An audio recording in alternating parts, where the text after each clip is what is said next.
Got about 5 minutes, guys. So just trying to get things rolling here.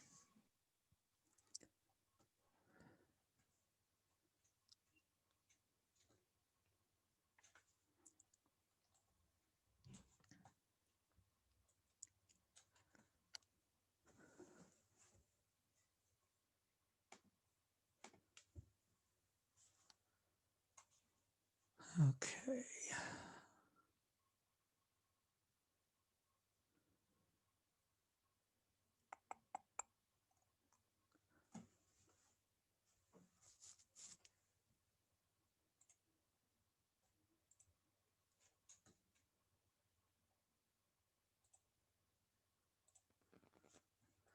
It looks like they have updated Zoom since I used it the other day. So I'm trying to get familiar here with the with some of where some of the new things are.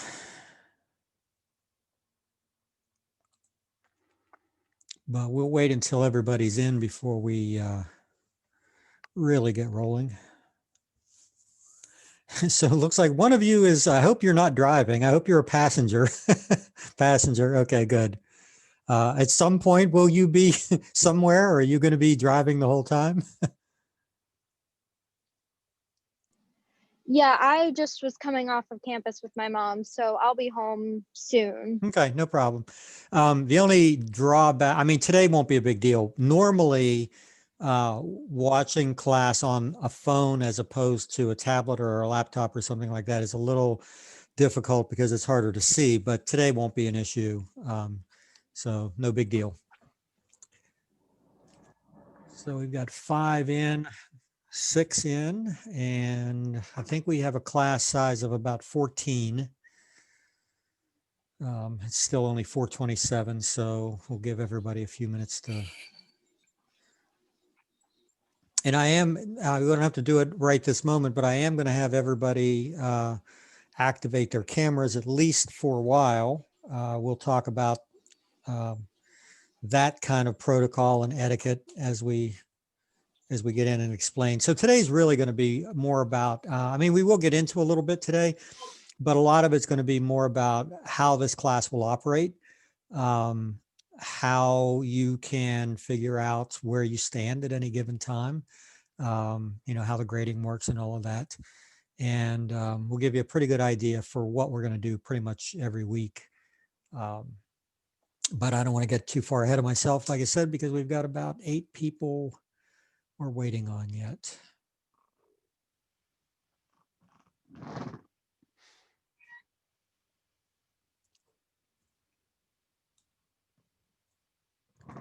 So I grew up in a Polish neighborhood, so I know a lot of names that end in SKI, but I don't think I've ever seen that one. Is it Zalkowski? It's Zolkowski. Zolkowski. Okay, so the I is kind Yeah. of silent. Gotcha. Yeah. Cool. Yeah. My grandma said it would be pronounced Jakovsky. Yeah, in the native tongue, it would, yes. Yeah. Yeah, that's funny. I lived probably 15 years in a very ethnic neighborhood that was predominantly Polish. Okay. That was me growing up. That's how that worked. All right, so 2, 3, 4, 5, 6, 7, 8, 9. Still, here comes 10. Looks like we need 4 more. Welcome so far, everybody. There's another one.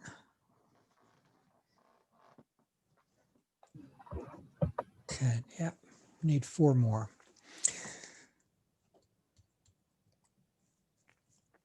So, well, again, I'll just wait because I don't want to make announcements twice.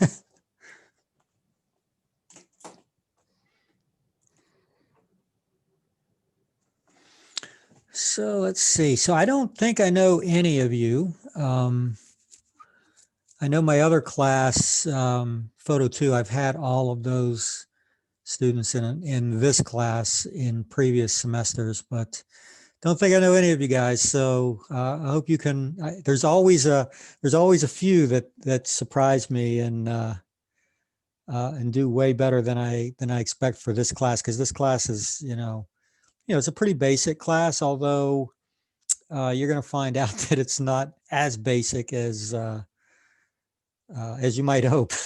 It's a little more. It is a little more challenging than I think most people expect. All right, let's see. 2, 3, 4, 5, 6, 7, 8, 9, 10, 11, 12.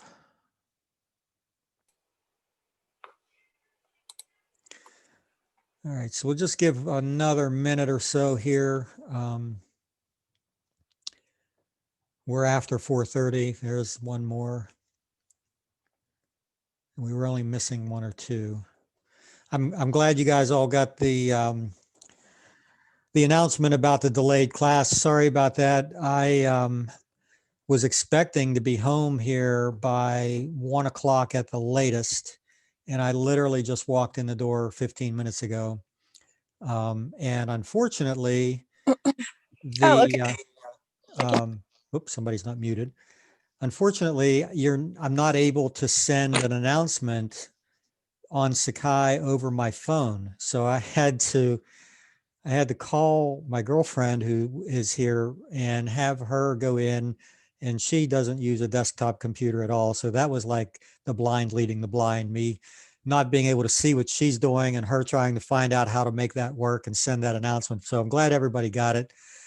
It looks like 1, 2, 3, 4, 5, 6, 7, 8, 9, 10, 11, 12, 13, 14. I think everybody's here. If you haven't already, I would like you to go ahead and activate your camera. We're going to talk about that a little bit. You can keep yourself muted if you want, as long as we don't have, a lot of feedback or crosstalk or something. You can keep your mics active, but if you'd rather keep it muted, that's fine. But I do want to see your smiling faces, and I'll talk about that again in just a minute. All right, I think that was the last one coming in. So the one like I said, I don't think I know any of you, but I do know somebody with one of your names. I don't think it's you though, Ross.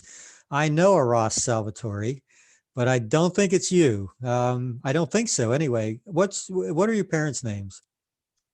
Renee and Bill Salvatore. They said. Oh my God, it is you. Yeah. Dude, I have photographed you. Do you know that?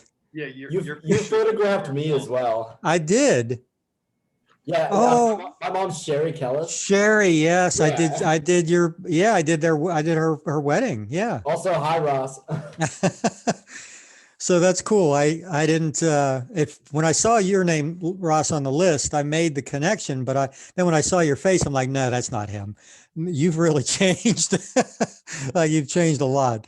And Max, so yeah, I pull away. There's stories about how I first met your mom, and it was she's probably never told you this, and I don't want to digress here, but real quickly I'm going to tell everybody this story. All right. So I own Prestige Photography in Fulton, and I've had that for almost 32 years, and she was one of my first clients. Early on, she called, booked an appointment about a wedding, and came in and sat and talked to me for probably an hour. And at the end of the hour, and we talked about pricing and everything, she said, well, do you mind if I go bring my fiance in? And I'm like, we've been here an hour. Where is he? She said, well, he's sitting in the car. He thought because that, his name was very recognizable that the price might change. And I'm like, no, this stuff is all printed. Like I don't have separate pricing for. That's embarrassing, honestly. My mom. It was kind of funny. So, well, anyway, welcome guys. The balloons that you see behind me are not my idea. I found those when I got home here. Again, my girlfriend's here for a few days, and this was her idea of making everybody feel kind of fun. This class actually was not supposed to happen. This particular class, actually, I am typically out of town for 8 days this week every year. And obviously because of COVID, the convention that I was going to be at was switched to virtual, which opened up a lot of free time. So I'm kind of glad we were able to get this in. There will be, I believe there is one class later, I think it's in April, where I have an all-day board meeting and I will not be available. And I'll explain how that will work when we get a little bit closer. So there's a whole lot of information that I want to give you guys today. Most of it is going to be based around, like I said, how the class works, what it is that we're going to be doing from week to week. I'm going to tell you guys right off the bat, it is going to be, it's a basic class, but it's going to be a little more challenging, I think, than you might expect. A basic photography class is a very technical class. We're going to be looking at the workings of a modern digital DSLR camera and how it operates as far as both the technical and the creative side. Because if you don't know the technical side of how it works, you can't apply the creative side to it.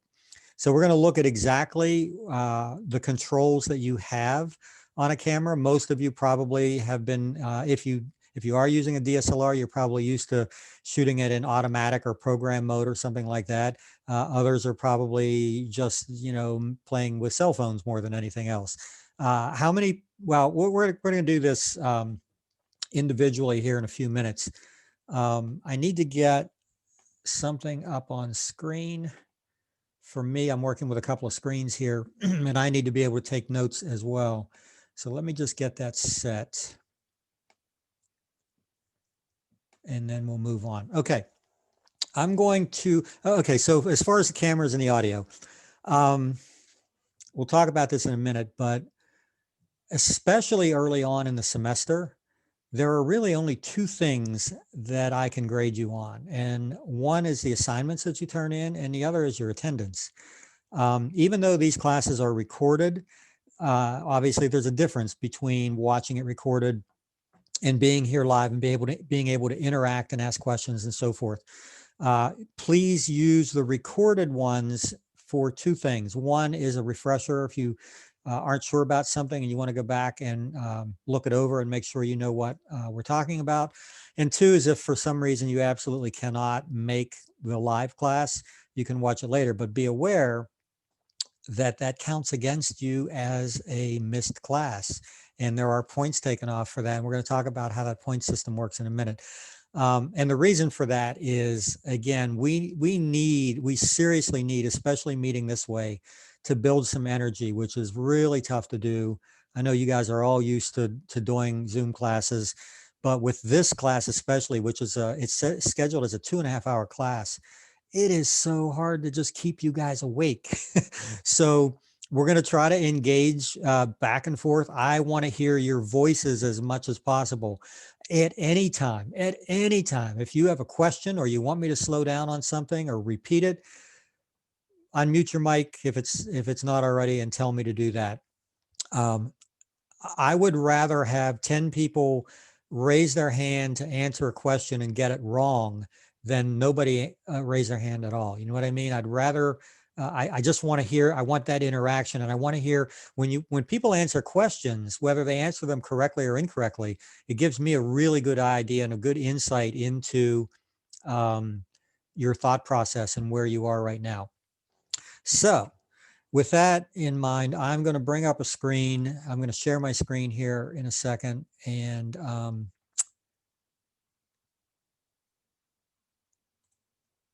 here we go. And we're just going to, I'm going to walk through, well, I can't do that I'm going to walk through some things that we all need to know so that I don't forget anything. All right. So again, they've moved a few things here. All right, there's that one. We're going to share screen. All right, so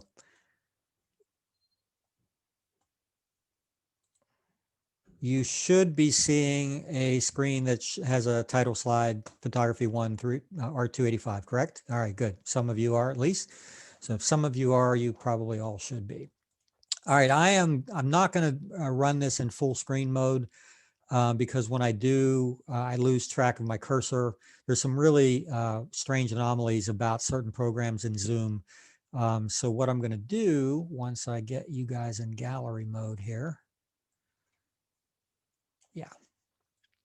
Whoops. Is just kind of walk through this a little bit so you get a little bit of an idea. I keep changing the program. All right. So again, this is Photography 1 Art 285. My name is Mark, obviously. I'm the instructor, and those all the letters that follow my name can be ignored because they don't really mean a whole heck of a lot to you guys. They are degrees and awards that I've earned because I've been doing this a long time, a long time. Like I've been doing this twice as long as probably any of you have been alive. I started professionally in 1983, opened my studio in 1989. So it's been almost 32 years. And yeah, so a lot of things have happened in that time. So how much work is done by the camera and how much work is done by the photographer? And this is a very, very misunderstood thing. Ansel Adams. Anybody know who Ansel Adams is? Just raise your hand if you do. So Ansel Adams is considered the father of black and white photography. He pioneered methods in the darkroom that were the first. It was the first time people were able to produce the amount of detail in a photograph that he did. And one of his more famous comments is that the most important part of any camera is the 12 inches directly behind it. So it's the camera itself is not as important. There are things about it that are important. But primarily it's the vision of the person behind it and what it is that they allow that camera to see that's important. So we are going to talk about, the artistic side as well, but you got to learn to crawl before you can walk. So that's where the technical stuff comes in. And this is another illustration of that graphic that we saw a minute ago. One duck says your camera takes really nice pictures and the other one says your mouth makes really nice compliments. It's sort of like the old joke about the guy who is leaving a dinner party and says, wow, dinner was great. You must have a really good oven. If you go out and buy the most expensive piano on the planet, a baby grand piano, but you have no idea how to play it, it's just a paperweight sitting in your, living room. It's not about the tool. It's about how you learn to master that tool. So that's what we're going to try and do this semester. So I want to get some information from each one of you. And what we're going to do once I make sure I have this set, I'm going to call on each one of you just as we go through the list here and ask you a few questions that you'll see on screen here in front of you. I want to know what your experience level is. I want to know if you own or have access to a digital camera, what kind it is. Very important, what type of photography are you interested in? By that, I mean, you like taking, or you think you'd like taking pictures of people, landscape, pets, medical, you name it. Whatever it is that floats your boat, I kind of want to know that. And then what are your objectives? Like when you signed up for this class, what was it you said to yourself, oh, this is what I really kind of hope to learn in this class. This is what when it's all said and done, I'd like to know how to do this. So I'm just going to go through the way you are listed on my screen here. So Zach, you're actually going to be up first. And just let me know how you can answer these questions for me. Okay. I guess, well, my name's Zach and I'm a senior vocal performance major. I decided to take photography because this sounds like kind of like dumb, but I just wanted to have a reason, not that I have a reason to go out and then just observe nature and so I really want to take pictures of nature and just get close to it like that. And I used to take a bunch of pictures when I was younger with cameras and also my phone, but I haven't been doing that very recently. Do you have access to a digital camera that allows you manual control? Yes. Okay. Do you know offhand what it is, like just the make and model or as much as you know? Yeah, it's a Canon Rebel. Gotcha. And yeah, there's a lot of different models of Canon Rebel. They're all good enough to do what we're going to do in this class. So no problem with that. So basically your objectives then would be just to be able to take better nature photos when it's all said and done, correct? Yeah, I mean, or just anything else I find interesting, you know? Well, there's a lot of interesting things to photograph. In fact, I'll show you guys some samples of what I do on a regular basis when we get through this little part. Um, it probably surprised me more than anything else when I got into the business, how much there is that you can do and how much people are willing to pay for. That's the cool thing, is that the more you expand your knowledge base, the more people, the more demand you become, the more in demand you become. So that's kind of cool. All right, cool. So I'm going to move down the list here. Sammy, you are next. All right, hi, I'm Sammy. I'm a freshman. Experience level, I mainly just kind of shoot in like auto. So I'd like to kind of learn more about how to do all the manual stuff. I'm the same as Zach. I'm more of like I do more like I'm sorry. I do more of like nature photography, and I kind of want to get into photographing people a little more. Okay, so primarily up till now it's been nature, but would like to do more portrait work.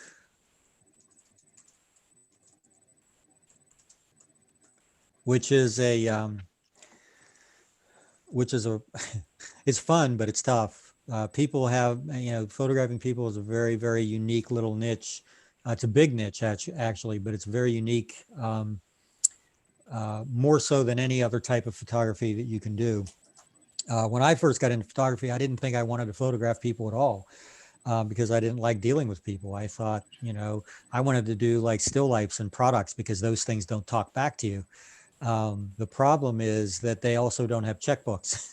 And so if I wanted to stay in this for any length of time, I had to start doing things for people that had checkbooks. And, once you get a camera and you start showing people some of your images, what'll happen invariably is someone's going to say, hey, I have this really cool motorcycle or a car, or my parents are having an anniversary. Would you mind, snapping some pictures or whatever? And that's what happened to me. And after a few of those, I was like, you know what? I bet people would be willing to pay for this. We get into more of that end of it in photo 2, but we'll talk a little bit about, probably towards the end of the semester about how some of you guys could put some extra cash in your pocket by doing some of this. So cool. That works. Let me go to Jaden next. Hi, I'm Jaden. My major is zoo science. I do not own a digital camera though. I should get one. Do you have any recommendations on? So I'm a Canon shooter. So the Canon Rebels are probably the entry level that I recommend for someone who wants to stay with Canon. There are also Nikon cameras that are very similar in price range and feature sets. There's a lot of manufacturers, Olympus, even some of the mirrorless cameras, which have really taken off in the last couple of years. Sony has some really good ones. But yeah, you'd probably be looking for something that's going to be, a camera body with a kit lens that comes with it, somewhere in the neighborhood of $300 or $400 is, if you buy it new. But those things are available used on eBay too. So, kind of keep your eyes open for something like that. The problem that you'll run into without having access to a camera like that is the technical side of this. It's very hard to understand the concepts behind it. And if you can't physically go out and do it and change the settings on the camera and see what it does when you do that.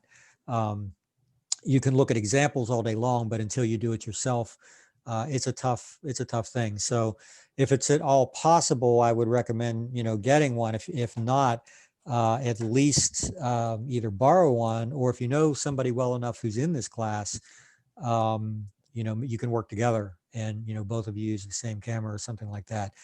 Keep me apprised of that, like which way you decide to go, because it does affect how some of the assignments are given and so forth. If the majority of you are not working with a DSLR. So just, you know, keep me up to date on that. So what kind of, so zoo science, we had a couple of zoo science majors before, and it's really cool. I mean, most of you really seem to like photographing animals, but is there something beyond that that you're interested in? Nope. I actually really want to just photograph animals, like wildlife photography. Cool. So it's funny, the convention that I should be at right now, that is actually wrapping up right now. It's the photography, Professional Photographers of America convention. There, it is the largest and oldest trade association in the world. We have 30,000 members in over 50 countries. And last night, they had the awards ceremony for the best of all the images that were entered this year. And the animal category, I think, would just blow you away. At some point, I will try to get access. Well, I do have access to the images, but at some point, I'll try to put something together so you guys can kind of see what is being produced in different genres. And animals has, in the last couple of years, is just, you know, everything from a dog or a cat or a bunch of dogs or cats to close-ups of insects that are just unbelievable, just phenomenal photography.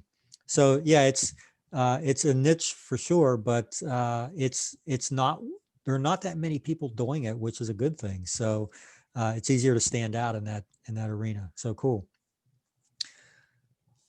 All right, so let me go down the line to Samantha. Do we have more than one Samantha? I had 4 one year. So Samantha Kidd is the one that I'm looking at, if there is another one. All right. Well, hi, I'm Sam. I am also a zoo sci major. I'm a junior. I don't have access to a digital camera besides my iPhone. I always love taking pictures of landscapes. Like I live in Ohio, so of the snow, of the changing seasons. I live by woods. I have a woods on my property, as well as across the street there's a field. So I'll take pictures of those. You know, when I see something, or sunsets. I'm really good. I'm really into sunsets. But other than that, it's always been an interest to get a camera. Like it's like a new hobby I want to explore, because I like to draw. I'm an artist in a way, so it's just another creative hobby to do. Gotcha. Hang on one second while I catch up. Sure. Sunsets, yeah, we always see a lot of sunsets in this class and in the other class as well. I think it's probably one of the more impactful type of photographs that you can see. Like everybody that sees a sunset is like, oh wow, you know, like it really kind of. Hang on, somebody got bumped out, and we're going to let them back in. If that happens to anyone, by the way, if you do get bumped off, the way this is set up is that there is a waiting room, and I have to readmit you. That's not what I'd like it to be, but other than that, you need a passcode. So this is the simpler way to do it. But anyway, yeah. So sunsets, when you see some sunsets that are truly spectacular, and this is what happens with any kind of photography. You know, you take some images and you think, wow, yeah, I really like that. That's really cool. And then you're exposed to like phenomenal photographs, and suddenly your head's hanging in shame. You know, when I first started getting involved on the professional level, I remember walking through a regional convention in Columbus, Ohio, where they had these professional prints that had been entered in competition. There was an entire room, just racks all the way from front to back. So there must have been 1,500 images in there. And I walked in, and like, I never did get through the whole room because I got stopped on the very first image. It was like, oh my God, that's amazing. And you go to the next one, it's like, wow, that's even better. And after about a dozen images, you start thinking, I will never be able to do this. And then after a few years, when you really stick with it, you go back into that room and you go, okay, been there, done that. Oh, that's nice, and it just sort of starts to change like that as your skill level increases. So that's kind of cool, So any of you that stick with it long enough, you will see that improvement. I hope to see an improvement from the beginning to the end of the semester. Generally, we do. So we'll see how your sunsets get by the end. Let's go next to Brooke. Hi, I'm Brooke. I'm a transfer student, and I didn't really get to pick my classes because my transcripts from my other school didn't really get in time. So I was just going to put in here. I really don't have much experience with photography, aside from photographing my art and maybe like stuff for Instagram or Snapchat, but that's about it. I'm working on the digital camera. I have a friend who said she might have one in the back of her closet somewhere. So I'm mostly interested in like product photography and especially like urban decay, urban exploration, anything that's like falling apart or old or gross, Urban decay. I like the terminology of that. It's actually one of my favorite things. I tend to combine that with portrait work. I love photographing people in those types of environments. And typically with me, it's not about finding someone who's sort of indigenous to that, but putting someone in an area like that where they visually do not belong. And that's one of my favorite things to do is to find a location like that and then put somebody in it, maybe wearing something that you would never see anyone wear in an environment like that. So it's kind of a cross between a portrait and the urban decay, but I like that as well.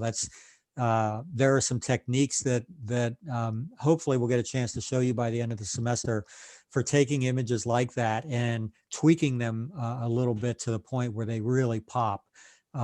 So taking an image initially with your camera, any camera, even a good camera, is going to require some tweaking to really make it stand out.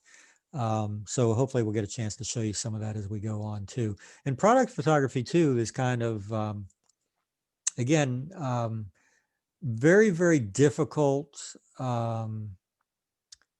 genre in the, because you could encompass food, you can encompass, glassware, matte surface finishes, all sorts of different things that would be covered by that. And they all require a little bit of a different handling. So you mentioned, the other thing you mentioned was photographing your art. What type of art do you do? It's really depends. I like a lot of 3D art and some drawings, some paintings, but mostly 3D stuff. Okay, well, that's cool. Mhm. All right. Yeah, and again, I've seen that before where we've had students who like to photograph, whether it's their artwork or somebody else, and then manipulate it in various ways. So that'll be there will be some basic manipulation earlier in the semester, and then later in the semester, hopefully we'll be able to get into a little more advanced, not too advanced. And the reason is that it is really tough to do something like that unless we're face to face in the lab. I don't know how many of you have access to any of the like Adobe Photoshop or something like that on your own.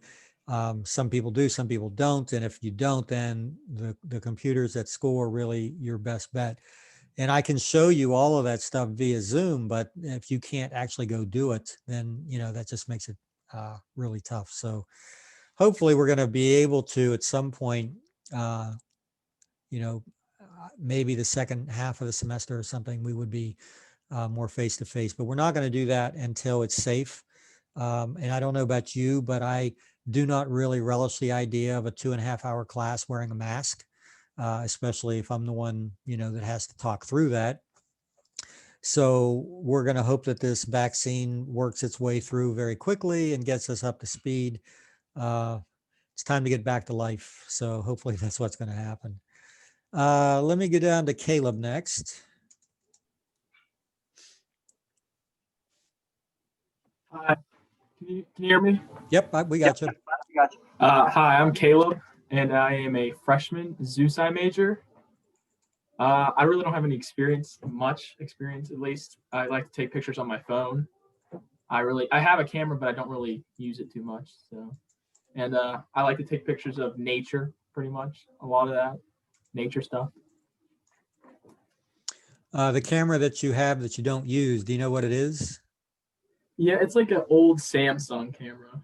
Okay. But I think it's digital.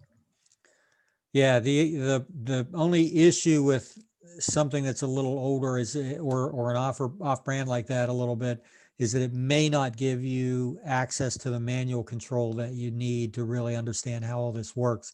But we'll figure that out. If at some point, let me know when you find out if you can actually get me the model number. I'll do some research on it and find out whether it'll do what it is that we want it to do. All right.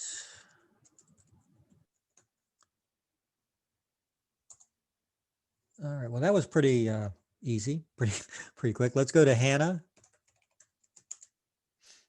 Hi, I'm Hannah. I'm a journalism major and a photography minor. And this is my 4th year at West Liberty.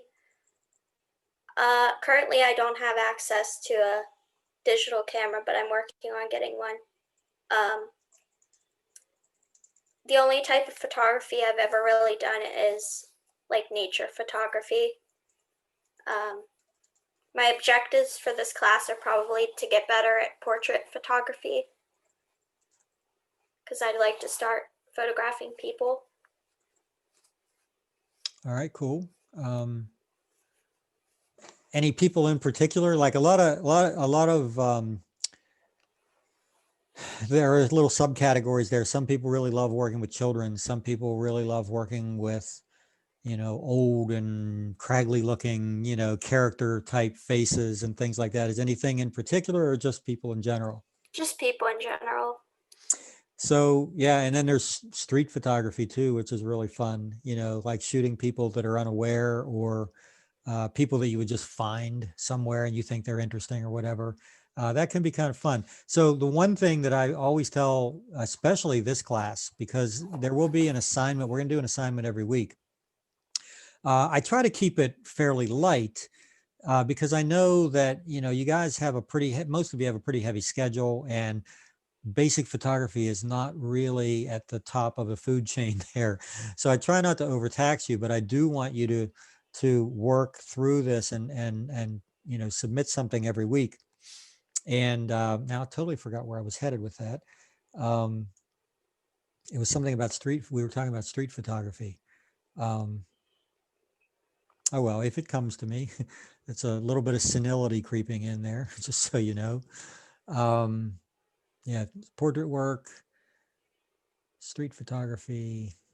Don't know where I was headed with that. I had a point I wanted to make, so hopefully. So journalism, they do go hand in hand, obviously.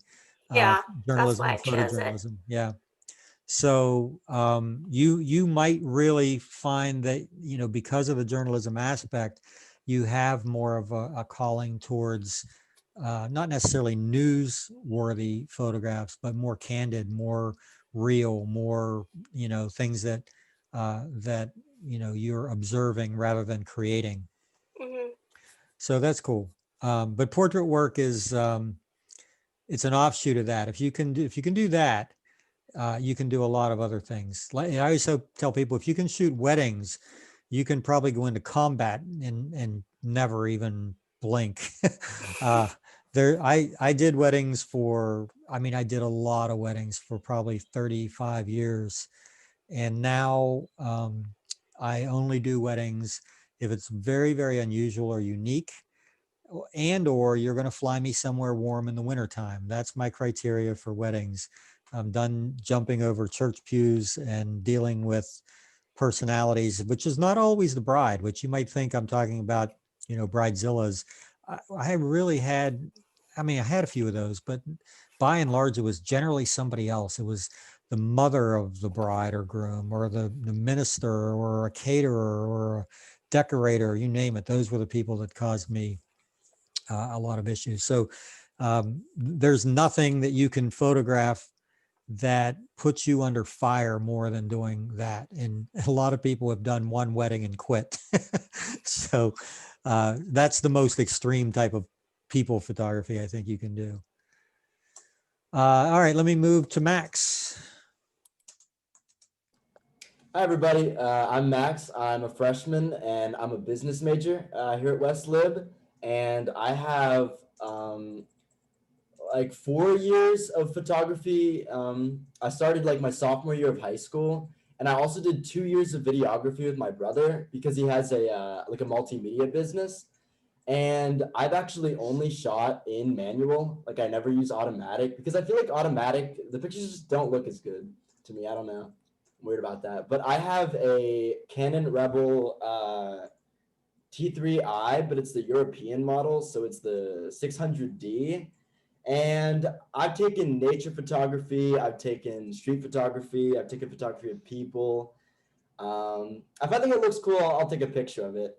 And my objectives are just to learn things I don't know, because with any subject, you can always learn more things. And I like to learn some more. So, yeah. Gotcha. Did I go too fast? No, no, I know you're that trying was to fine. tell I it. got it. I got it. You kind of remind me a little bit of there was a guy, actually physically even, you kind of look like this guy. I used to teach week-long classes to working professionals all over the country. They have all these affiliate schools that meet for a week, and all these photographers would come in and take over a hotel and have all these classes they could go to.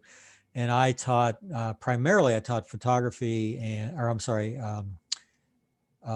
Photoshop and digital manipulation and workflow and efficiency and things like that. And there was this guy who started taking my class, and he took it every year, and he was an incredible artist. The artwork this guy did was phenomenal.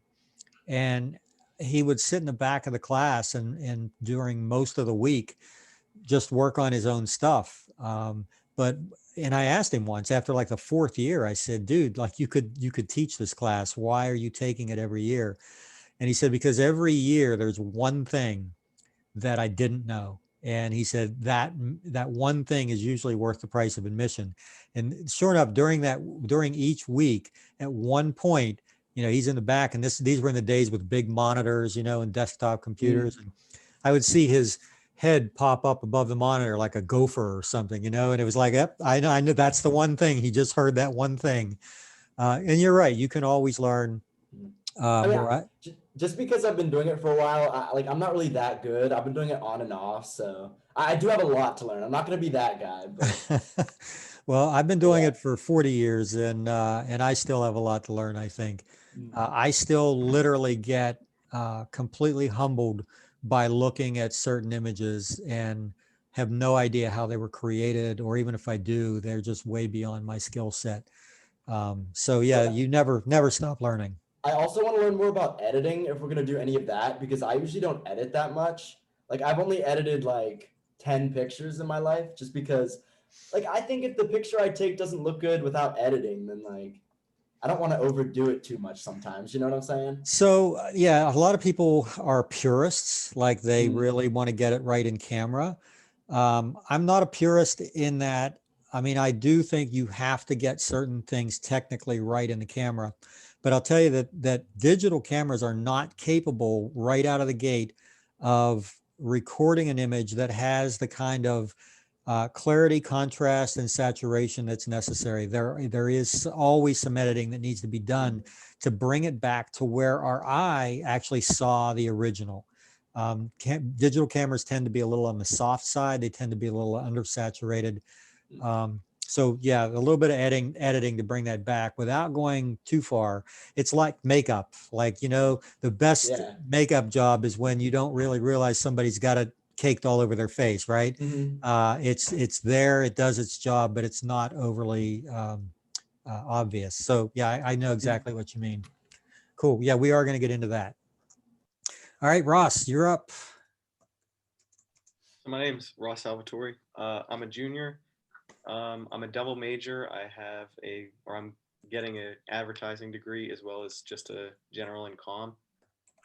My experience level with photography is I'd count myself as a beginner. I'm still learning the ins and outs of it.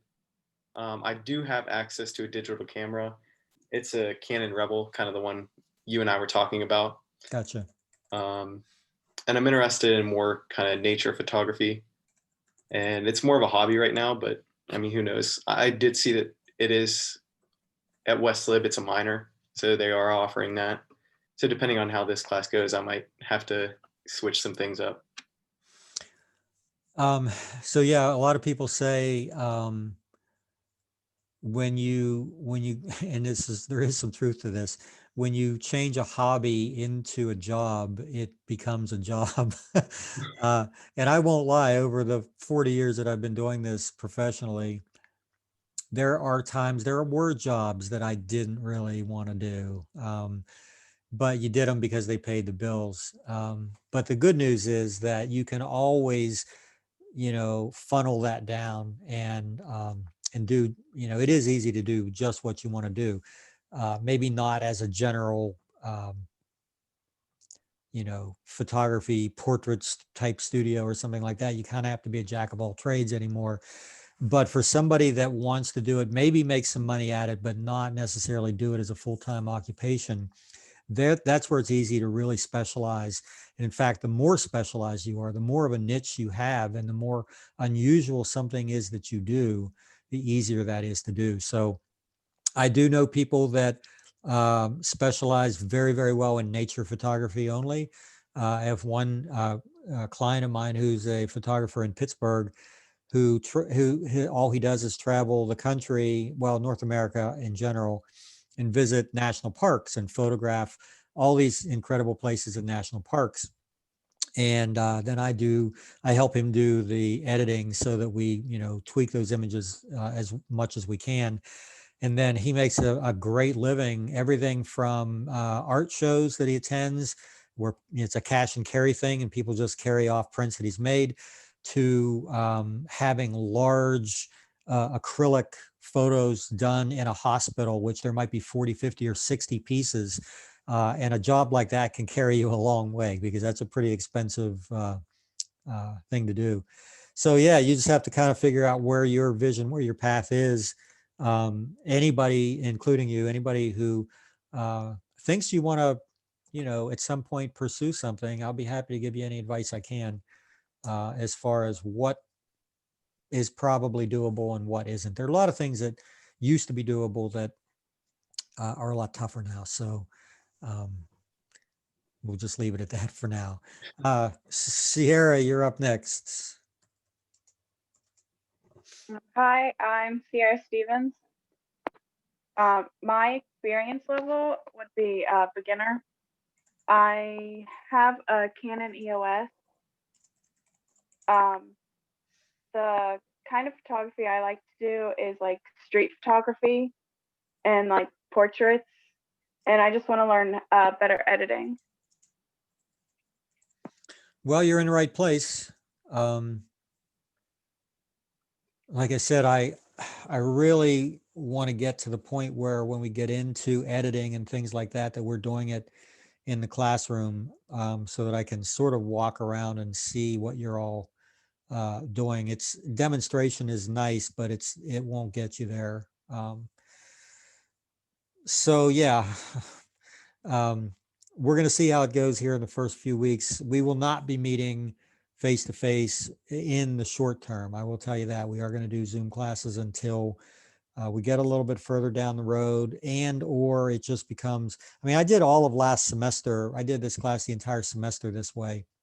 It did require a little bit of changing the curriculum to account for that, but there were some things we weren't able to do because of that, and I'm hoping that we're going to be able to get to them and do that with this class. So cool, that helps me understand where you're headed. Let me move to my other screen here. Carly, looks like you're up next. Carly was our first attendant or attendee at the class today. She was the first one to log in, I think. Hi, my name is Carly Baylog. I am a super senior theater and English education double major. I have a digital camera. It's a Nikon. I don't know exactly which model it is, but I will email it to you when I see it. I'm a beginner. I started learning how to use a digital camera with my dad because he does some photography. So I'm a little bit aware of how to work manual, but I want to learn it better. And I'm interested in mainly portrait, but I want to kind of learn as much as possible. Specifically, I want to do shots for like plays and help out in like the theater department. So stage work, yeah. It's kind of it's a tough thing to shoot, but it's very rewarding when you get it right. And it's not that hard to get it right. I mean, you do have to have a good handle on the technical aspects. And that's something that I've done a lot of over the years, going back to, back to concerts, doing a lot of concerts and theater plays and things like that. Exposure is very difficult to get right because of the fact that you're dealing with very contrasty situations, very bright light here, darkness over here, and how do you balance all of that? So it is kind of tough to do, but like I said, very rewarding when you do. So portrait mainly, yeah. So we've got the Nikon, cool. And just to back up a second, somebody, who was it? Was it Max that you said that you've only shot in manual? Yeah, like I know how to use automatic, but my brother taught me manual whenever whenever I started learning, so I've pretty much only used manual. There's still definitely things about manual I can learn though. So you're going to be a little ahead of the curve because there are a lot of assignments that we're going to do that I'm going to make you all shoot it in manual. Okay, well, in fact, the that's majority cool. of it is going to be that way. I do work in full manual mode in the studio because I'm working with controlled lighting and consistent output and things like that. On location, when I'm working, doing portrait work, especially on location, I am working not in auto mode, but in a semi-automatic mode, in aperture priority, so that I can control the visual elements that I want, but there are certain technical ones that I don't have to control. And it's a little bit easier to do that. That's where I'm going to probably have you guys all end up. But to get there, you got to do some manual work. So that's good that you've got that cool. A little bit of background there. All right, Demetrius is next. I'm Meech. I am also a super senior. I am a business major, and I do not have a camera yet, but I've definitely been looking into it. So when I really find the one that I like, I will let you know that. In terms of just photography, I'm definitely a beginner. Don't really take many photos like that, but I love looking at them, love looking at art. I'm from Cleveland, so I like skyline photos, just like seeing like huge buildings in the background. There's some spots right on Lake Erie where you can actually see Canada in the distance. And there's been like some pictures that you can kind of catch that in the backdrop. So just like, I do like a lot of landscape. I like, yeah, so I like things like that. I'm not a fan of drone pictures because I don't like looking down at like certain things. I rather like be up that high and like it's look across. But like, I definitely like just see a lot of nature, things like that. But I'm a fan of a lot of kind of art and images. So I really can't say I have like too much of a favorite that I always go to. Gotcha. I bet I could show you some drone images that you'd really like though, but they are more unique and unusual. Typically, they are a little more different and a little more limited in what you can use them for. There is a market for that, however. Drone photographers right now are in very high demand in the real estate market. Everybody wants to have an aerial shot of the property that they're selling, and even using it in interiors. I've actually seen walkthroughs that were done with drones, moving from room to room. So there's a lot of uses, more than you might think for that. But I get you that the perspective is very different and not necessarily something that jumps out at you. So I've worked in Cleveland a few times with the skyline. I've also worked at Lake Erie a number of times, and yeah, you're right. Being able to see things in the distance is pretty cool. So yeah, a lot of you, it looks like, are really interested in the nature landscape end of it. And it's understandable because, like I said, mountains don't talk back. They don't, they don't cause any issues. And you can sell those images, by the way. And we have access to certain things right here in the Ohio Valley. There are some art groups that routinely sell that type of image. There are buyers in this area for stuff like that. We'll talk about that later in the semester, but I'll give you some outlet for that. So cool. Thank you for that. Let's see. I do not have yet Elizabeth. Hi, I'm Liz. I'm a freshman and I'm a beginner, but I like to do a lot of nature, and I've done some off-guard pictures and a little bit of portraits, but I'm aiming more towards nature and portraits. Gotcha. Do you have a camera yet? Yeah, as far as the camera goes, I have a Nikon SB600. All right, cool. What I'm going to do for those of you that don't currently have access to a camera, I'll send an announcement out as soon as I get a chance in the next couple of days with some links to maybe some new equipment, maybe some used equipment that you might want to take a look at, just at least as a guideline for what types of things you might want to look for right off the bat. Those of you that have something already, great.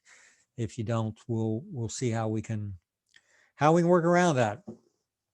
All right, and good. I'm glad you go by Liz rather than Elizabeth. That's one syllable. It's a lot easier for me. Most definitely.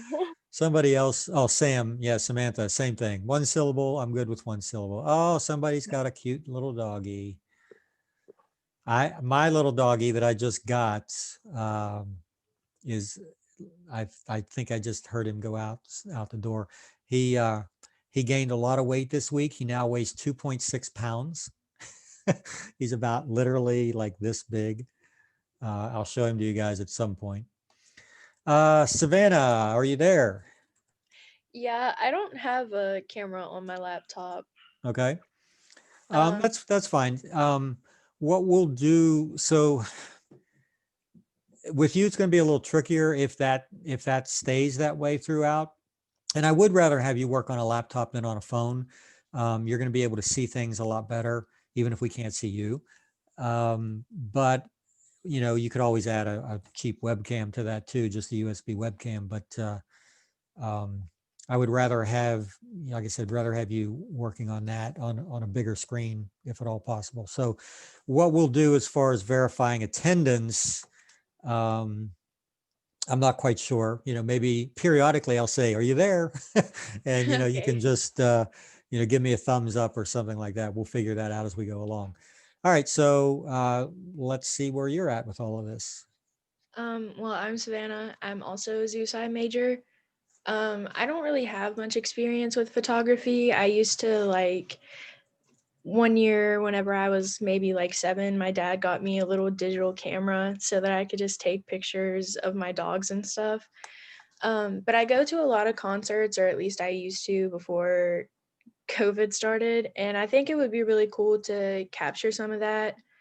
And I have a baby sister, and I think it would be really cool to do her birthday pictures, her 1 year and stuff, instead of my parents having to pay super money to get it done. And I just really like photography. I've gotten more into it recently. My uncle's girlfriend has a magazine that she edits for, and she's over top of it and everything, and she takes really nice photos. And so I've started getting into that recently. I Cool. don't have a camera, but my dad does, and I could see if he can mail it up here, or next time I go home in a couple weeks, I could get it. I don't know what it is though. Okay, yeah, if it's, and again, I'll give you guys the criteria. There really is only one criteria. It needs to be able to have manual control, and I'll explain what I mean by manual control here in a couple of minutes. So I think that's everybody. Did I miss anybody? I think that was 14 of you. Okay, good. Looks like we got everybody. That's information that I will continue to monitor as we go through the semester and make whatever little tweaks are necessary to the stuff we do in class. So let's talk about what the goals are for this class. For me, it is, and for you, hopefully, is to gain a more thorough understanding of the technical, aesthetic, and creative sides of photography. Now, again, the Photo 1 class is very, very heavy, especially the first half of the semester, very heavy on the technical side. It's a little bit like, what's the compulsories? You know, there again, you have to know certain things technically before you can think about starting to apply them creatively. So that's really, you know, the main thrust of what the class is going to be. We're going to talk about, you know, shooting beyond cell phones, because as good as cell phones are, and there really are some good ones out there, and they have a lot of cool features and a lot of apps, they do not, for the most part, give you the kind of control that's necessary to do some of the work that we want to do. So we're going to talk about the basic camera functions, which are exposure, aperture, shutter speed, and ISO. Now, aperture, shutter speed, and ISO all affect exposure. Okay, each one of those things is part of what's called the exposure triangle, and they all work together hand in hand to control your exposure. We'll talk about that in a lot of detail a little further down the road. Composition is something that we'll talk about a lot. There are 11 or 12 main compositional elements that you can incorporate into photographs, and the more of them you use, the more impact that photo will have. So we'll look down the line, we'll look at what all of those compositional elements are, describe them in pretty great detail, and we'll actually have you guys go out and try to replicate as many of them as you can. We'll talk a little bit about basic lighting, because quite honestly, if you look at all of the aspects of photography, lighting is the absolute most important one. In fact, the word photography comes from the Greek words which mean painting with light, or drawing with light. Actually, drawing is even earlier than painting. And so without light, with the absence of light, you can't create a photograph at all. So it is definitely important. It is the most important element. It's more important than composition. It's even more important. Well, it does affect your exposure and things like that. But with bad lighting in a photograph, that's something that you just simply cannot overcome. You can't squeeze blood out of a turnip. You can't, you know, it's garbage in, garbage out, basically. You can run a photo through as many apps as you want, but if you've started with a badly lit photo, you're never going to improve that beyond a minimal amount. We talked about face-to-face, and that there will be one assignment every week. We'll talk about something in class, and then I'll have you spend the week illustrating that. It might be one photo, it might be a series of related photos, but we'll talk about that as the weeks go on. So let me explain to you, and actually I'm going to go into full screen mode here. Is everybody still seeing that? But only one line at a time. Okay. So everybody starts with 100 points. So 100 points is the, you know, 90 to 100 points, that's an A, right? 80 to 90 is, or 80 to 89 is a B. So everybody starts with 100. If you miss a class, you lose 2 points. If you miss an assignment, you lose 2 points. So let me do a little quick math for you. Oh, the final exam, by the way, is also worth 25 points. So it's 1/4 of your grade is the final exam. So an A on the final exam, you don't lose any points. A B, you lose 5 points. A C, you lose 10. A D is 15, and an F, you lose the whole 25 points.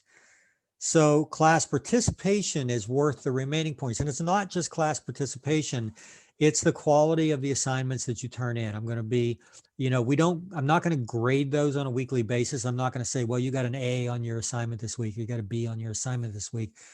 I'm going to look at the whole body of work over the semester and see where you started, where you ended, and was there improvement, and did you satisfy the assignments as we went through. When we get to about the halfway point of the semester, we're going to do part of one of our classes is going to be a quick one-to-one with each one of you, where I'll tell you where you stand, what you've been doing really well, what you might need to work on a little bit, where your grade stands at that point. And so you'll have the full second half of the semester to ramp up anything that you might need to get your grade where you want it to be. Yeah, and so we just talked about how that's determined. It's class participation. Again, I want to hear your voices as much as possible. And it is the assignments.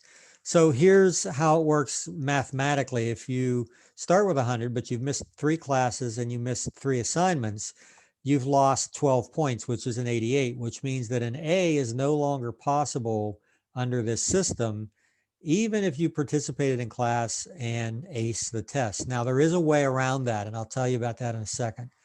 So if you get a B on the final exam, you lose 5 points. And so this scenario, you would basically probably end the semester with a B level.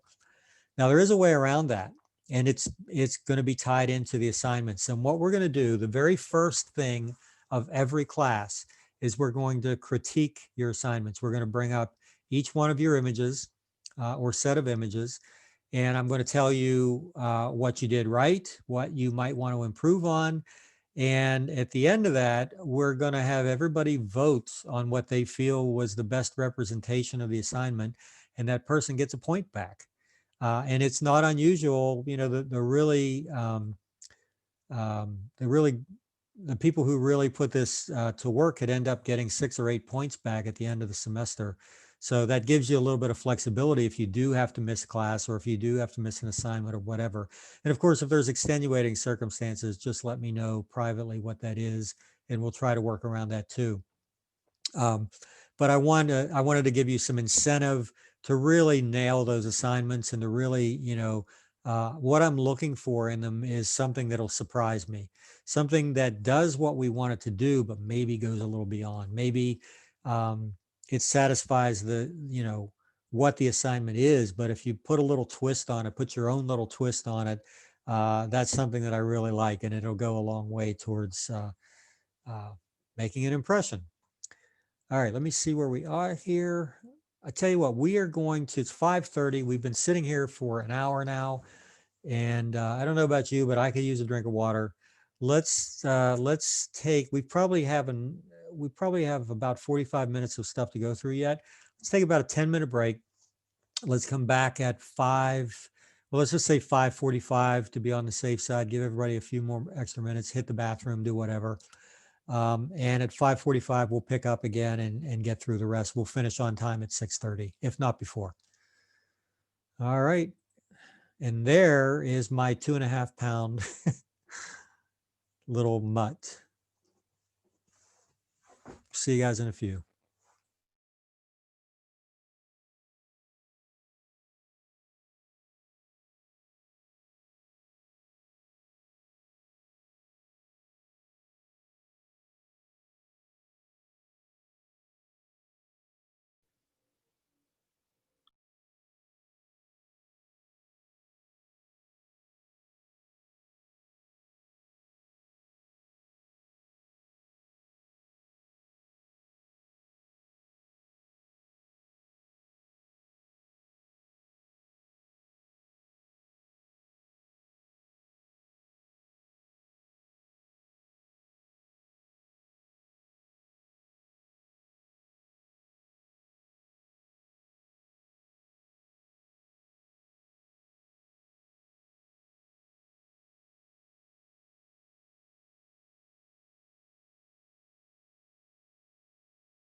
Okay, so we'll slowly get everybody back in here.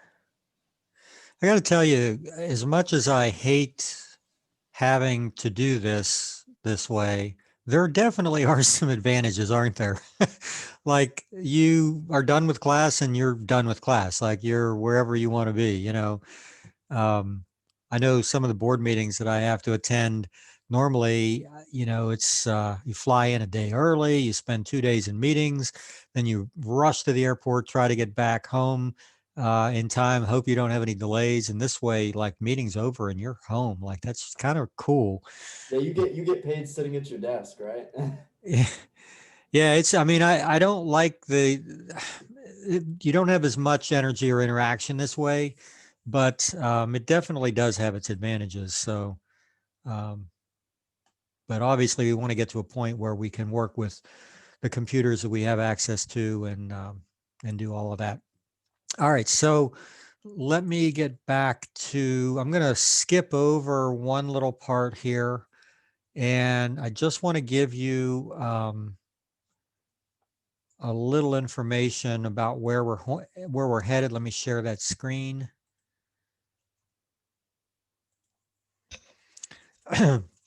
Okay, so we'll try to make this simpler by going one step at a time. So when we talk about the technical side of photography, it's all about controlling the camera to make it record what it is you want it to see, what you want the viewer to see. And there are 4 things that you need to understand in order to be able to do that. One is white balance. And what white balance is, it basically determines the overall color balance. So those of you that have any video experience like Max, you understand, you know, what white balance does. It renders the neutral colors as neutral. And if your neutral colors are neutral, everything else is correct. So white balance is very important. You don't want to have a, you know, portrait of somebody that has a green cast because a tree has been reflecting some light on them or something like that. White balance will control all of that. ISO, which stands for International Standards Organization, and no, you don't need to know that. That'll not going to be something that'll ever show up on a test. But ISO, we will talk about a lot. And what it is higher numbers mean less light is necessary in order to record an image, but the trade-off is that you get more digital noise, what some people used to call in film as grain, is what you have. It affects exposure, and it determines how much light is necessary to record an image. So whenever we talk about ISO, think about it as like a sensitivity control, almost like a volume control on an amplifier or something like that. The more you turn it up, the louder it's going to be, the lower the light can be in order to record an image, but there are trade-offs.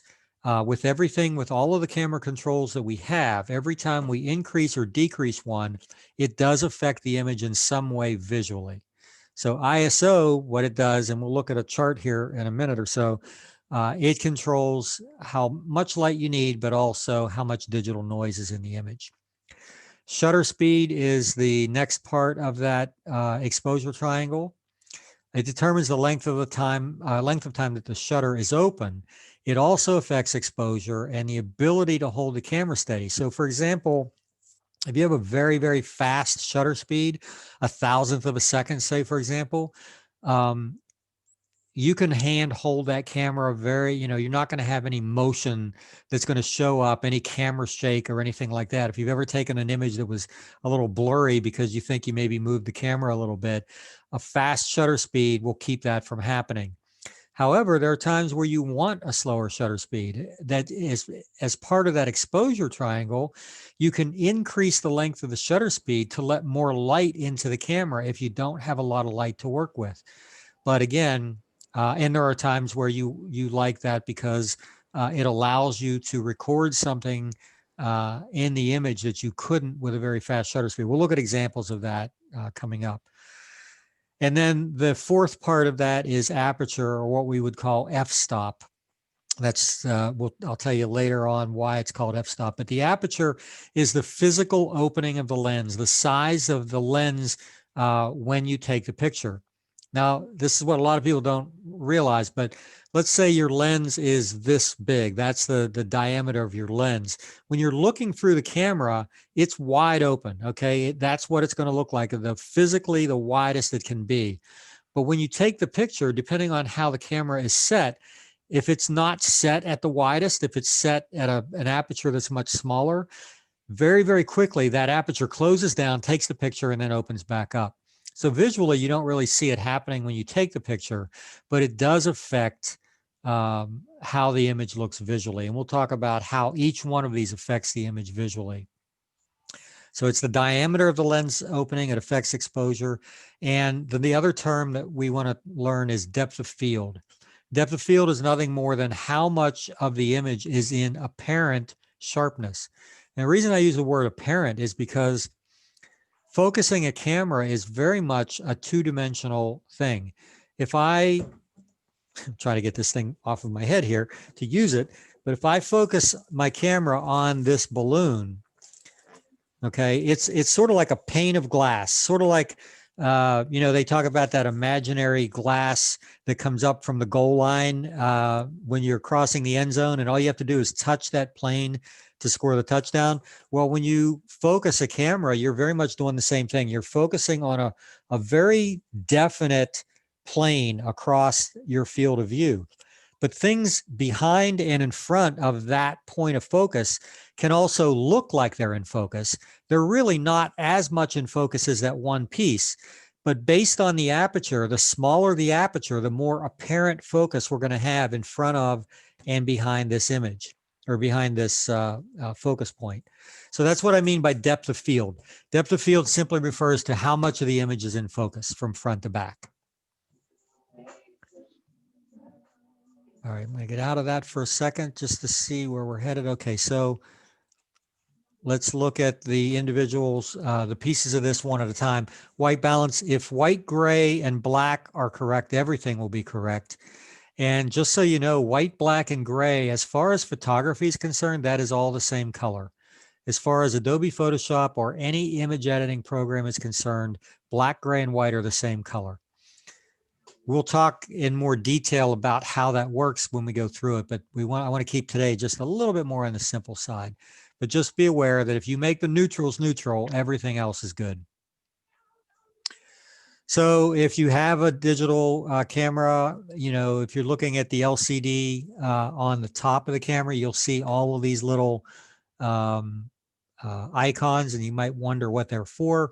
Well, let's look specifically at white balance right now. So the cameras are by default set into auto white balance. And you can use auto white balance. What it'll do is it'll survey each scene and basically set the color of the camera to what it thinks it should be based on what it's seeing. But it's easy to fool and it's easy to get off. The other ones are all very, very specific color temperatures. The only one that I use on here, honestly, is the Kelvin temperature, the color temperature, or the K at the bottom. I don't use custom white balances, and I'll explain later on why that's a cumbersome task to do, and it takes too long, and it's way easier to do it after the fact anyway. But the color temperature, I simply set based on whatever the lighting conditions are. Again, I don't want to get too far ahead of myself, but if your camera is set to auto white balance, just be aware that the color of your images can shift from one image to another. If you took a picture of me on the screen right now with the way things are, you would get one color rendition. If I move my monitor, and you see there's a red wall behind me, if I move the monitor to take a lot of that red wall out, and now there's less influence by that, the two pictures that you take would have a different color temperature. They would look different because the camera is reading all of that and basically compensating for it.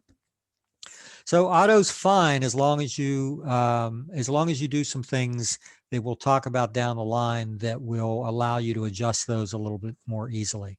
So here's an example. So I set my camera to what is essentially an outdoor white balance. It is it's what I've determined by working in the studio, that is the color temperature of my lights in the studio, which is about 5,200 degrees Kelvin.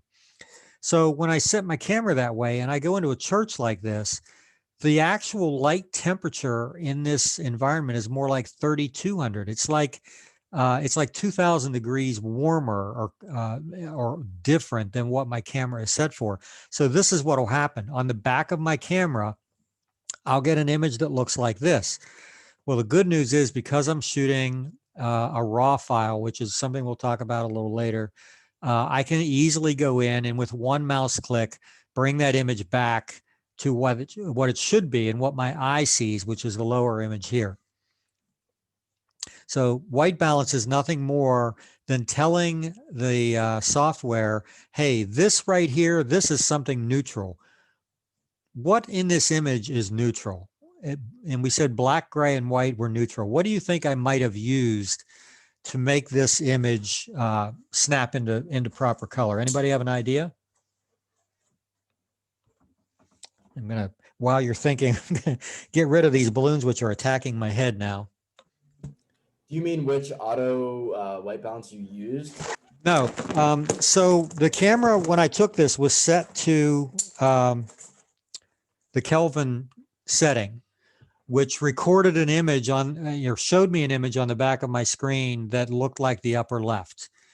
And what I did was use the software to, there's an eyedropper tool in the software that I just clicked somewhere on the image to automatically white balance it.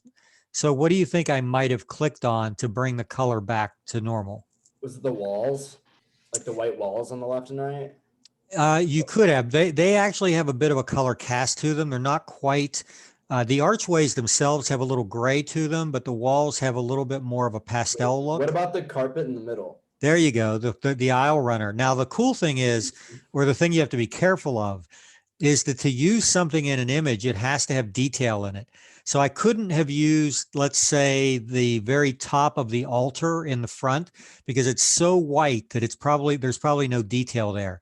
But that aisle runner, that crash that's coming down the center aisle right in the middle, it's not that bright, but it is neutral.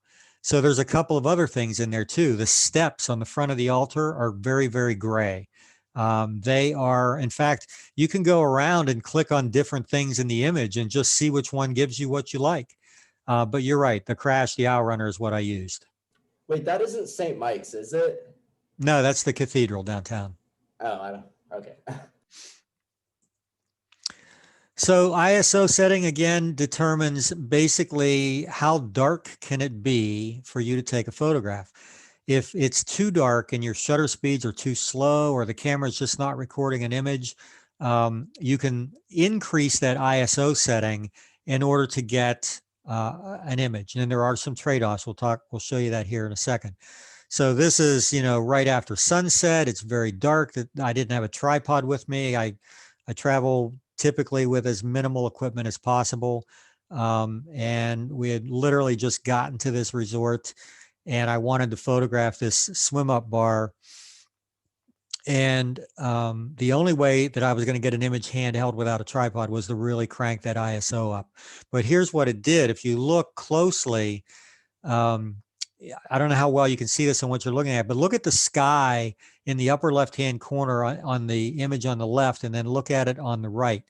So if you can see that on the left, that's called noise. That's a grain effect that happens when you bump that ISO setting up too high. There is software that will counteract that, which is what I've used on the right, but there's a trade-off there too. It softens the image very slightly.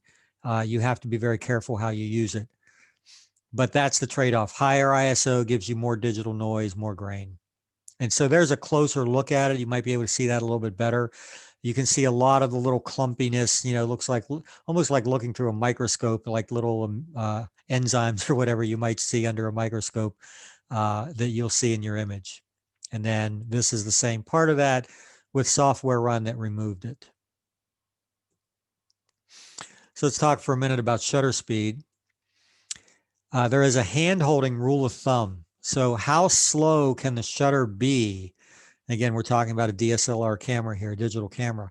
How slow can it be and still get a sharp image without blur by moving the camera. Well, everybody's a little different. Somebody can hold the camera maybe a little more or a little less stable, but generally, and don't worry about too much of the terminology right now, but it's generally the reciprocal of the lens's focal length. And let me tell you what I mean by that. If I'm shooting with a 50 millimeter lens, the closest standard shutter speed to 50 is a 60th of a second. So typically, if I've got a 50 millimeter lens, a 60th of a second would be as slow as I can shoot and know that I'm going to probably get a sharp image. If I have a 250 millimeter lens on my camera, a 250th of a second is probably as slow as I'm going to be able to shoot and get a sharp image. So it's the reciprocal of whatever the focal length of the lens. 100 millimeter lens, closest shutter speed to 100 to 100, which is what, 125th of a second. You always want to go a little bit faster if you can. Well, this is something we'll talk about more as we go along. Today is just a little bit of an overview. And this is pretty much what I just said. And numbers higher on a non-full frame camera. You don't have to, you all are going to be using non-full frame cameras. And I'll talk about that conversion process as we go on. So here's an example of why you would shoot with a longer shutter speed. Not only to allow the detail, you have to have the ISO up a little bit, but to get detail in that foreground, you're going to need to have the shutter open long enough to let that light, what we call burn in, to let it accumulate and record that image. And then also the trails that you're seeing on the fireworks, you wouldn't get. If it's a very, very fast shutter speed, you would just have that, very, very short streak instead of the longer streaks that you're seeing here. So this is an example where a longer shutter speed is important, and so is a tripod, because there's no way to hand hold this and get this shot without a tripod. You can get some creative stuff with fireworks without a tripod, but if you want this shot, you're going to need to have it on something stable. If you don't have a tripod, there's a lot of different ways you can do that. They make all kinds of little clamps that you can clamp a camera onto something, or even like something like this, which is just this little bean bag. If you rest your camera on that, it'll actually stabilize it, and then you can push the button without moving the camera around. There's all sorts of ways to do it. So that's one example of a long shutter speed. This is another one. So this image was done by projecting an image off of a digital projector onto the model. And the blue edges that you're seeing on her torso are coming from flash lights that are they're not continuous light, they're electronic flash, coming from the back corners with blue gels on them. But they're very, very powerful. They're very strong. But the light coming from this digital projector is very weak. And if I want to balance those out, what I have to do is, the flash is going to light the blue edges of her very quickly, but then the shutter stays open for maybe, I don't know, a second or maybe somewhere close to that, to let that digital pattern record and come through on her body the way it did here. It's another example. This is one of those cheap little toys you can buy at any carnival that you go to, or street fair or whatever. And all I had her do, now this is shot in total darkness, okay? It has to work that way, because if I had the modeling lights on, that I can see by with my electronic flash, then they would cause a color cast and I would see some blur in her. But because she's in total darkness, that flash fires just for an instant and it freezes her, but the shutter stays open. And while it's open, she just rotates that in a circle to record the colors around her. So that's an example of using those controls on the camera to create things that are a little more creative. Same kind of an idea here, shot in darkness.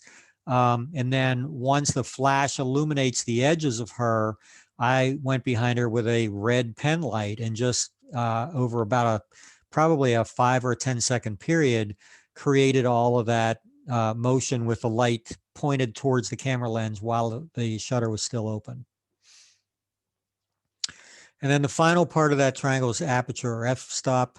And we call it f-stop because there are numbers on the lens. There's f2.8, f4, f5.6, f8. Those are f-stops, but it is essentially the aperture. It controls the depth of field, which is how far in front of and behind the area of critical focus does apparent focus exist.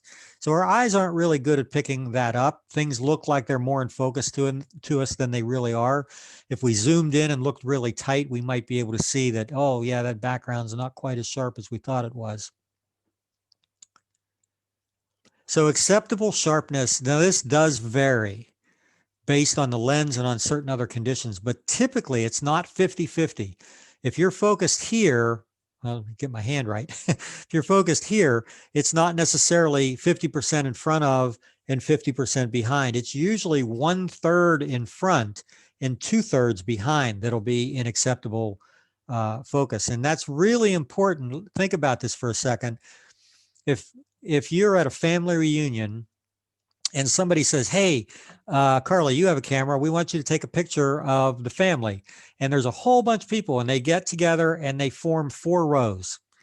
And you take the picture and you focus on the front row, the people in the back row aren't going to like you very much because they're going to be out of focus.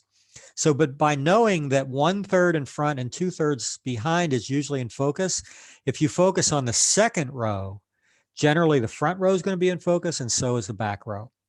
And f-stop comes in, what the number actually is comes into play as well.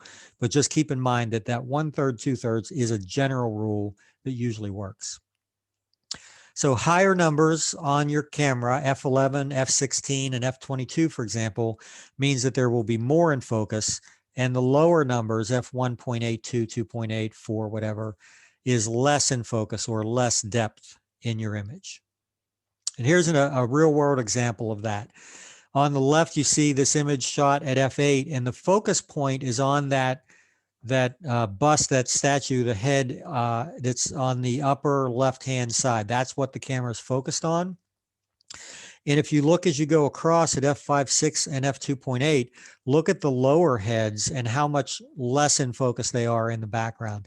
This is probably the #1 tool that you'll want to use creatively to control your images, is using your aperture to determine how much of the image is going to be in focus.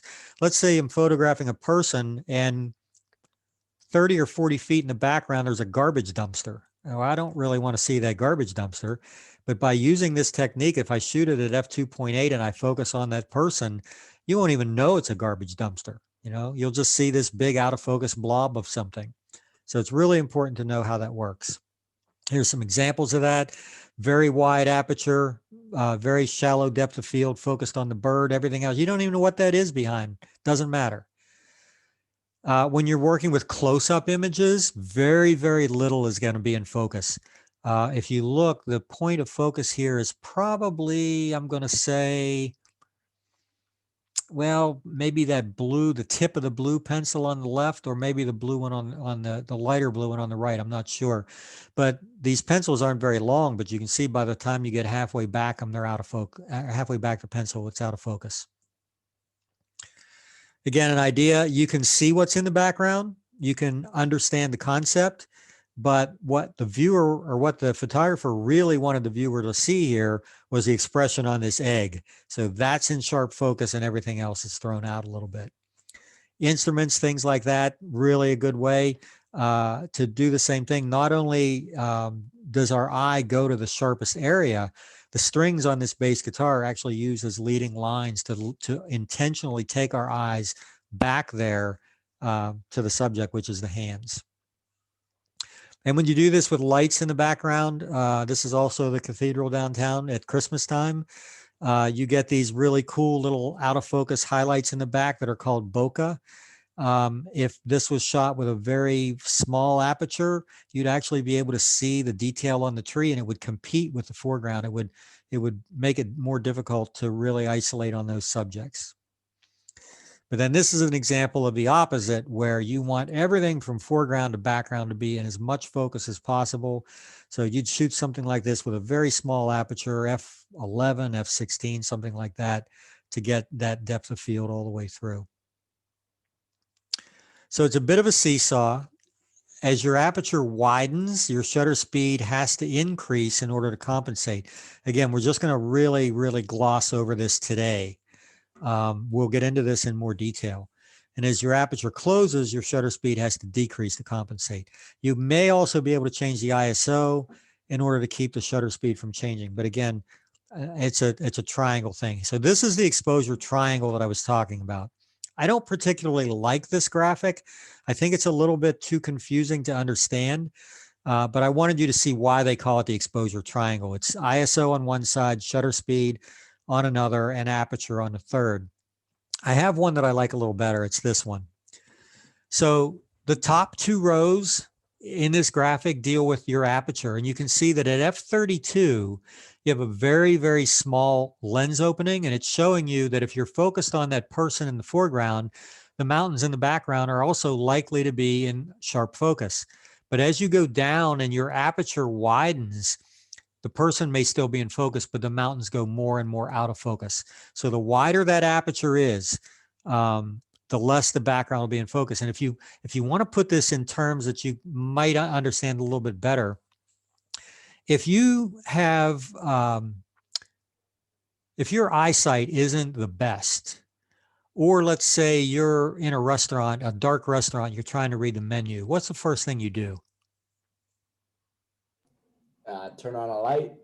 Okay, but if you can't turn on the lights, what do you do yourself? You squint your eyes. Yeah, there you go. You squint. And so what's happening is your eye is like the lens. And the smaller you make the aperture, the smaller you make the opening of your eye, the more sharply in focus things become. So that's how you can remember how this works. The wider your eyes are, the less it's going to be in focus. So the wider the lens is, less it's going to be in focus in the background. The smaller, the more will be in focus. The gray bar in the middle deals with shutter speed. And you can see at 1,000th of a second, somebody who's running is going to be recorded very, very sharp. But as the shutter speeds get slower and you get down like 1/15, 1/8, 1/4 of a second, that person's going to blur a little more.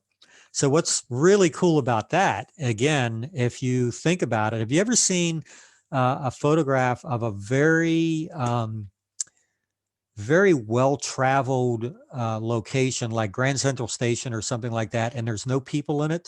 Do you ever wonder how they do that? They don't do it in the middle of the night because there's people there in the middle of the night too. They put something called a neutral density filter over the lens, which makes it almost impossible to see through. It lets very little light in so that you have to really, really increase the shutter speed and allow that light to build up and build up and build up. Well, if you do enough of that, that exposure might be like an hour long. And in that hour, those people that are in the image move. They don't record. They're not in any one place long enough to record. So what's happening is what you're seeing with the running man here. If you go way beyond that, that person won't record at all. Very bottom is the ISO. As you can see, as you increase the ISO, it is possible to take photos in lower and lower light, but the trade-off is that digital noise. So that chart, actually, let me go through here a little bit. That chart, I've got another one here that I'm going to upload into the resources folder for you. It's pointing at the top, it's showing you everything to the left is going to create a darker image and everything to the right is going to create a brighter image. So for example, let's say for a given scene, a good exposure would be f8 at 1/60th of a second at ISO 800, but you want to change the aperture from f8 to 5.6, something else has to change. And this is one possible combination where we would just decrease one to compensate for the increase in another. So again, I just want to give you an overview of that. We're not going to get into that too specifically just yet, but this chart, let me get back to that. This right here is the core of this entire semester. If you learn how to understand and interpret this chart and how it relates to the controls on your camera, you will be able to photograph anything any way you want. So we're going to spend a lot of time constantly referring back to this chart. All right, so we got about 15 minutes left. I promised that I would show you a few images. And by the way, it reminded me, I don't think it's in this presentation. So let me stop sharing for a second. I found an image that came to my mind when, who was talking? Let me look here for, Brooke was talking about urban decay. So let me show you something that I immediately came to mind when I thought of that. So these are some images. Let me get them in a bigger, there we go. See, these are some images that some of you probably recognize the location. This is the Mount Wood overlook. It's actually not far from my studio. And I have a lot of fun shooting things there because it's very, very much decayed as far as an urban look is concerned. Even up above, with all the paint and everything that's on there, but it's a pretty cool little area to shoot if you like graffiti and so forth. But I like putting things in that really kind of don't belong there. And so let me, I'm going to share one last thing here. And you're not going to hear any audio here. So I'll be able to talk over this and just sort of narrate what it is that you're seeing. But this is some of the stuff that I've done over the last, I don't know, most of it's fairly recent, last 5 years probably. There's a lot of very recent stuff that's not in here, but just to give you a little bit of an idea for the kind, oh, hang on.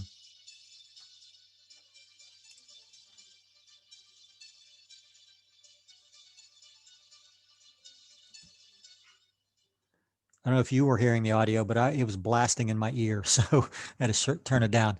So I do a lot of architecture, both interiors and exteriors, mostly real estate type stuff, magazine articles, and so forth.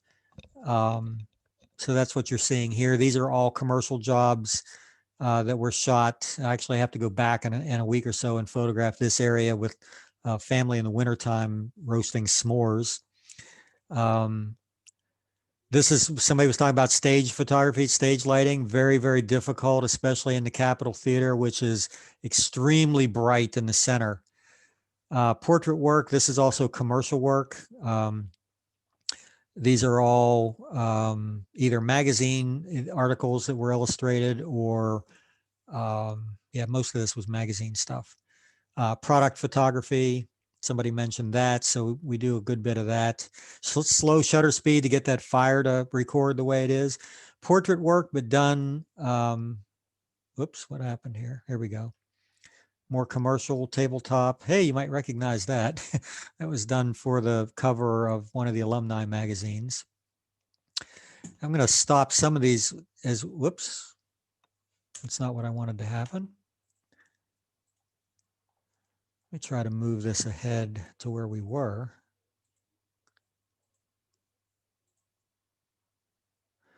All right, so I won't try to stop it anymore. I'll just try to narrate as we go through. A lot of these were done for Pittsburgh Magazine, so the local federal judge. Not a wedding, actually, I do photograph brides in the studio still, but I don't do a lot of weddings anymore. High school seniors, people that are interested in one thing or another to, working out or whatever, families. So it's a little bit of everything where people are concerned. We'll talk about clothing at some point, about those of you that want to work with people. Do a lot of larger groups like this. Those are composites. And same thing here. Each one of those people were photographed individually and then composited together because they weren't in the same place at the same time. Sometimes the lighting can be a little more dramatic, sometimes a little softer. These are all high school seniors at this point. This is a local entertainer. He's not local, he's worldwide. But we do a lot of stuff like that. Headshots, commercial headshots, a lot of those. Some more creative stuff. The book cover, vampire novel, which really sucked, by the way. That was kind of an unintentional joke, but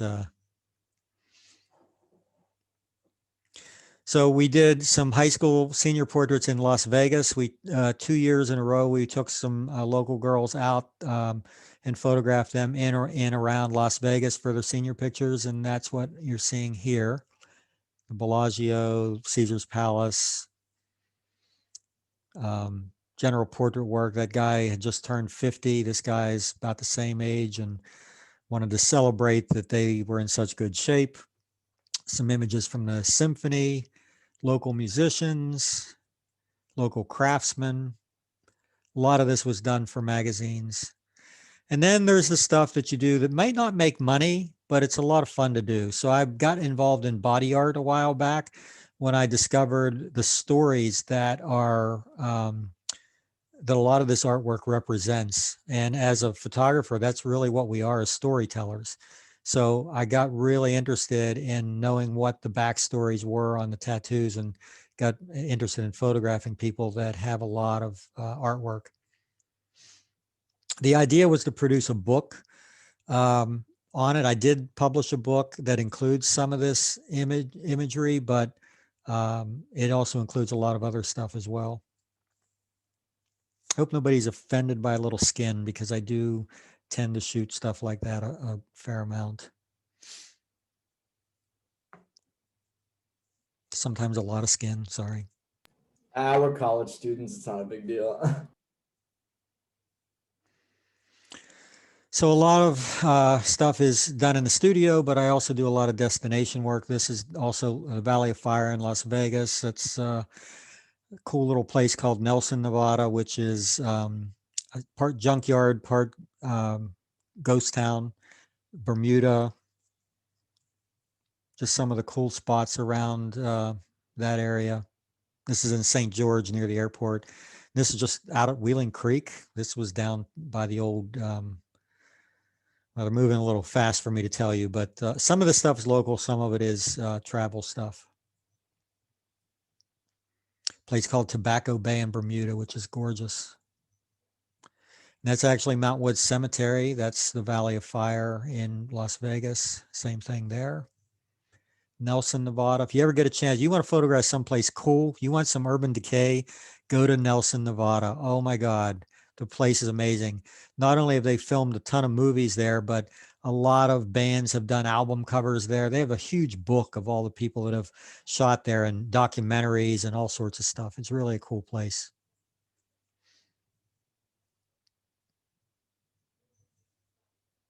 I like incorporating architecture or other elements like the boat. Color harmony is a big thing.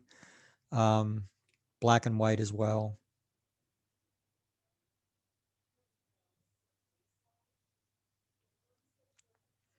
So painting with light is a technique where you shoot in total darkness and you actually illuminate the subject with a flashlight. And there was just that one image there of that. You'll see some others maybe down the road, but not probably in this little area. Some motion images. These are actually just still photographs that have been animated in oh, I can't even remember the name of the photograph now, or the software that we use this on.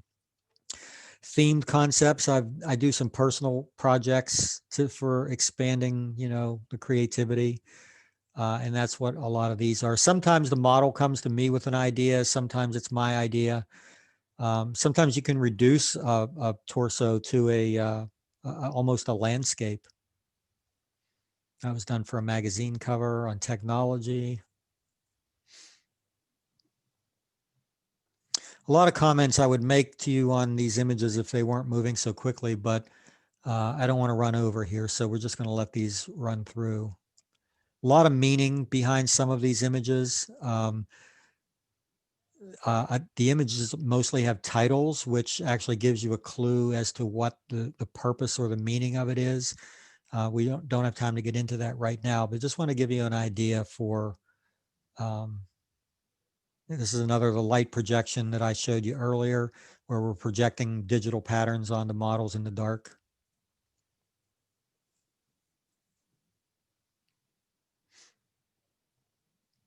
And this was a series that I did. This is actually what got me the book deal. It was 12 women from ancient history and mythology, and sort of what would they look like if they were alive today, kind of thing. We had a lot of fun with this. She's actually not on a horse. She's on a ladder in my studio, the horse I shot the day before. So we just took these 12 characters and illustrated them. And it got a lot of interest, and like I said, got me the book deal that I had. Some of them I like way better than others. And then I also do a lot of underwater work. Everything you see in this section was shot actually either in my pool in the backyard, or a few of them were done as a demonstration in Vegas when I was out there the last time. But most of this is in the swimming pool in my backyard. I tend to layer these images with other images, clouds, or sometimes ethereal looking things. They can be some of them are actually images that were shot with the Hubble Space Telescope, and just combined and treated in a different way to give them a look that in some cases don't look like they're underwater, but you can't really quite figure out what they are. I just love the fluidity, the motion that it has, and you can never plan exactly. You never know exactly what you're going to get. I may shoot 1,000 images during one of these sessions and come away with 6 that I really, really like.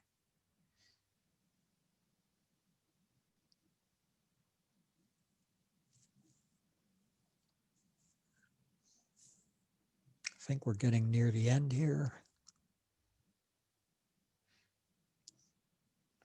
So I didn't get to shoot any of this stuff last year because my pool did not get opened for, well, it was somewhat COVID related. So I'm hoping to get back in the saddle again this year. So these are some of the animated ones. If you look closely, you'll actually see that some of these some parts of these images are in motion. And they're just still photographs that were animated through software.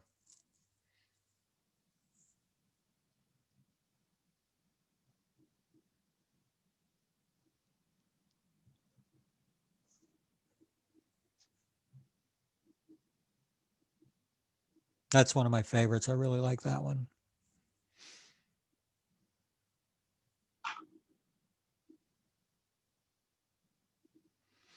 Art is not what you see, but what you make others see. So that kind of wraps us up for today. What I'm going to do is, let me stop this. I'm going to explain to you where we're going from here. So we do have an assignment for next week, but it's going to be a pretty easy one, I think, because you may or may not have to go and photograph anything. You may already have what you need. What I'd like you to do is to bring me, or to upload rather, and I'll explain that process in the text that will go along with the assignment. Once the assignment is posted in Sakai, I'll have all of this information for how I want you to do this. But I'd like to see 2 different types of images. I would like to see a couple of images. They can be photographs, they can be drawings, paintings, they can be sculpture, whatever it is that speaks to you in some way. Something that is maybe your favorite art piece, something that you've seen someone do. Can be a famous piece. It can be, somebody that you know that did it, but just a couple of images of artwork that really is something that you really aspire to do, or that you, for some reason, find a great deal of meaning in. And I'd also like to see a couple of images of yours that you think at some point you took and said, I kind of like this. For whatever reason, I like this photograph, or this is the kind of thing I'd like to concentrate on or do better, or whatever. The idea here is I want to see what it is that inspires you, first of all. And second of all, where you kind of are right now and where you want to be. So let's call it 2 images that inspire you, and 2 images that you have done that you kind of like, or that speak, are sort of like what you would like to do or like to do better. If you don't think you have anything like that, use this week to go out and shoot a couple of things. Just experiment, play, come up with something that you think is kind of cool, something that you like, and upload those. I do prefer that we upload everything through Sakai, just simply because it's easier for me to track it that way. If I need to go back at any point and verify that I got an assignment from somebody. There is a deadline, however, that'll be posted with the assignment. If you miss the deadline for any reason, then it does shut off at that point, but feel free to email them directly to me. I would rather have them come in late than not at all.